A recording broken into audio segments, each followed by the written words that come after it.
Thank you for tuning in to Be Your Own QRF. I'm Grizz, and today we're going to talk about Go Bags, formerly known as Bug Out Bags, formerly also called Get Home Bags. Whatever the hell you call it, have one. All right.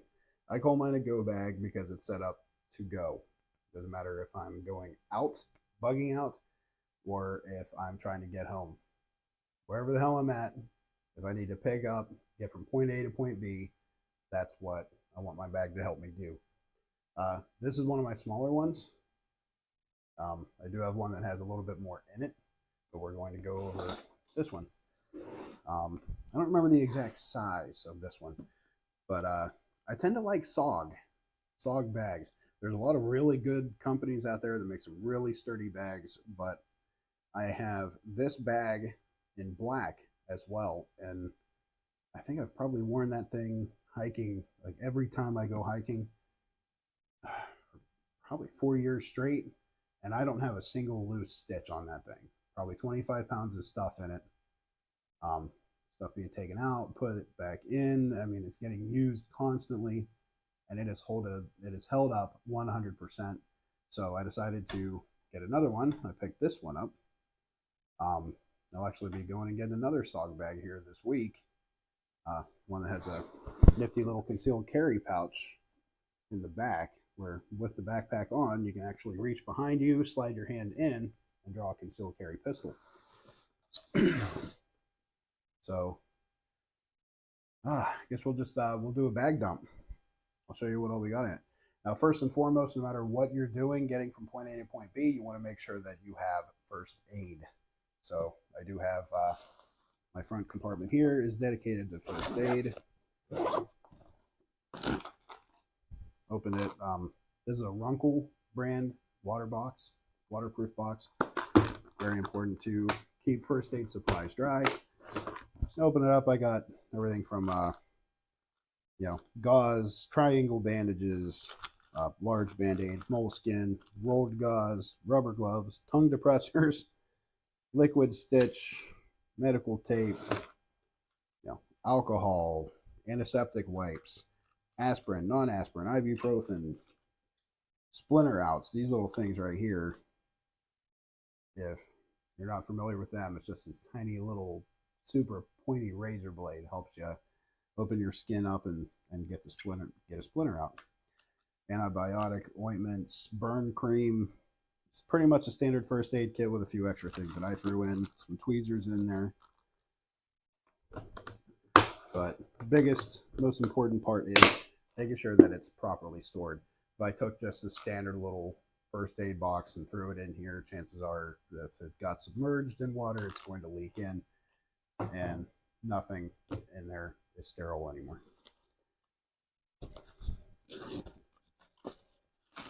All right. Hemostatic gauze. This is something that I keep in each first aid kit. Heaven forbid you need it. This is the kind of thing that you want for stabs and gunshot wounds in your junctions, places you can't apply a tourniquet. Get your hemostatic gauze, you pack the wound. All right, 4 inches Rayleigh bandage, which is a pressure bandage that applies the pressure on its own. It's several little bottles of, what do I got? Acetaminophen, naproxen, ibuprofen.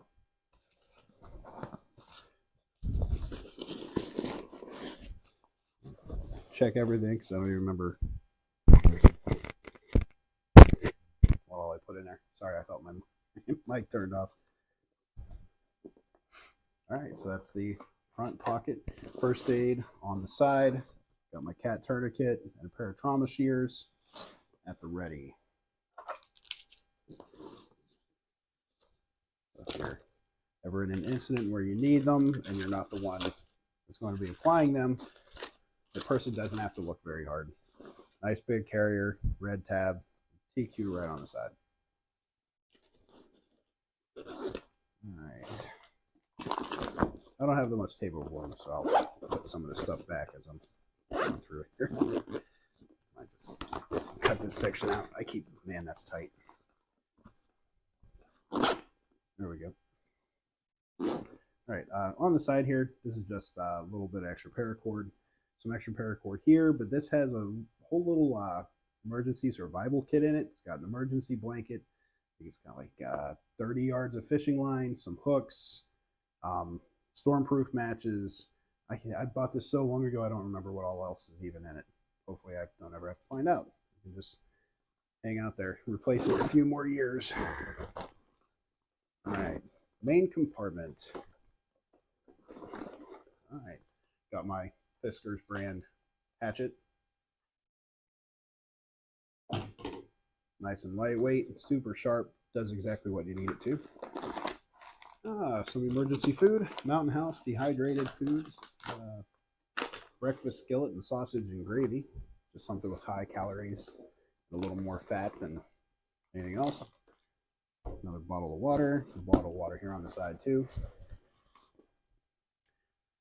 This is actually just a winter camo pullover for the whole bag.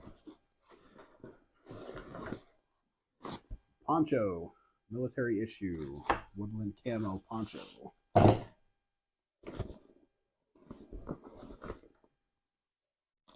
Compass.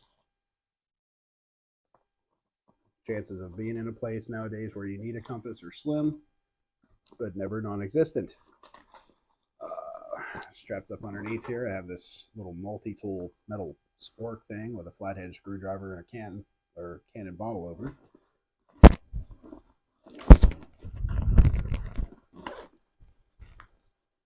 Digging.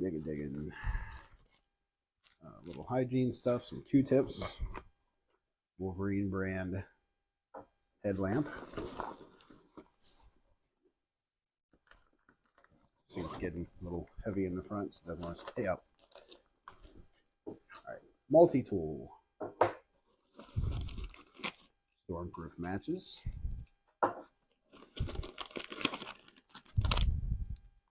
In case you're bugging out to a rave, got your glow sticks. Sorry. Glow sticks, good for signaling help. And that's it for this small bag here.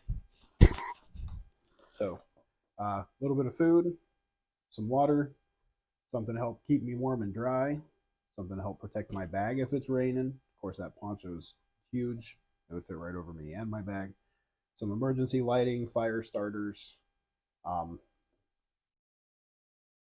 Got the hatchet in here. Usually I also have a fixed blade knife, but it is MIA. The small pocket in the front here. Got some insect repellent. This is Cedar Side Tick Shield insect repellent. As far as insect repellents go, this is probably one of the most pleasant smelling. It's like heavy lemongrass, citrus, and cedar scent to it. Very strong scent to it, but I'll tell you, I'll spray a little bit of that around or on my boots and the bottom of my pants. And ever since I started using that, I don't pull ticks. I haven't found ticks on me. Emergency blanket, sunscreen. Well, I have 2 sunscreens. I got 2 sunscreens, so I'm pretty protected there. A camo compact. All right, so this little thing right here is a buckle off an old bracelet, but it's actually got a whistle and got a ferro rod and striker. So another fire starter and a small butane torch. So got 3 different fire starters in this one pack, and that's the way it should be. You do not want to be without fire starters. That one time you don't have one is the time you're going to need one, where you find yourself in the woods wet and cold. So, all right. That is it. I usually have a Gerber Prodigy fixed blade knife on this. I've taken it off and put it on my one vest. I got to remember to take that back off and get it back on here. I always carry a pocket knife anyway, and this has the hatchet in it, but a good larger fixed blade knife is something that, you know, it's always good to have. So that's it. Yeah, that's it for this bag. So the whole concept of bugging out is something that has been talked about a lot lately, because a lot of people, they talk about, oh, I have this big bug out bag and I have all this gear and this and my ammo and guns and blah blah blah. The number one thing that you need, that needs to be part of a bug out plan, is, where are you going? Do you even know where you're bugging out to? Some people have second properties. They have hunting camps, or a little house on a lake, stuff like that. That's good. It's a really, really good thing. It's a good thing to have a second place to go if you need to, but you also need to make sure that you're aware of what's going on there. If something is happening that it's so bad where you're at right now, you need to make sure that that same thing isn't going on there. Bugging in is usually much more beneficial. Obviously, you're already in a structure that you have all your stuff in. All your supplies are already in location A. So the only reason you need to worry about getting to location B is if location A is absolutely 100% not a good idea. It's dangerous. There's perceived threats of some kind. You need to get out of A, because if you don't, death or serious bodily injury is going to happen to you or your family. So you bug out. Just make sure that whenever you get to location B, that it's safe. So, all right, that's it. That's it for my bag dump. Yeah, like I said, my bag is just set up to help me get anywhere, whether I'm getting back home, whether I'm bugging out, wherever the hell I need to go, whatever I need to do. This is just a little bit of gear to help me do it safely and comfortably. This is sometimes in my bag, not frequently, but as you can tell, I've never opened it. It's never been used, but this is a portable parachute hammock, nylon hammock, rated to hold up to 500 pounds, which is lucky for my fat ass. So we had 9 feet by 5.25 feet. Looks comfortable. It's nice and light. We're going in here, but there's not that much room in here. So earlier I went through it and I'm like, well, what can I sacrifice to make a little more room? I have a wool blanket that I need to, that I just washed. I need to get tucked back in here. Another thing, make sure you stay warm. The poncho will help with that, but not as much as a nice wool blanket. All right, that's everything. If there's anything that you keep in your bag that you think I should have in my bag, go ahead and let me know in the comment section below. If you have any questions, concerns, comments, or complaints, leave them in the comment section below. If you like the video, hit the like button, and so on and so forth. You know what to do if you want to see more of my videos in the future. So, all right. Till next time, practice well, practice hard, and practice safe.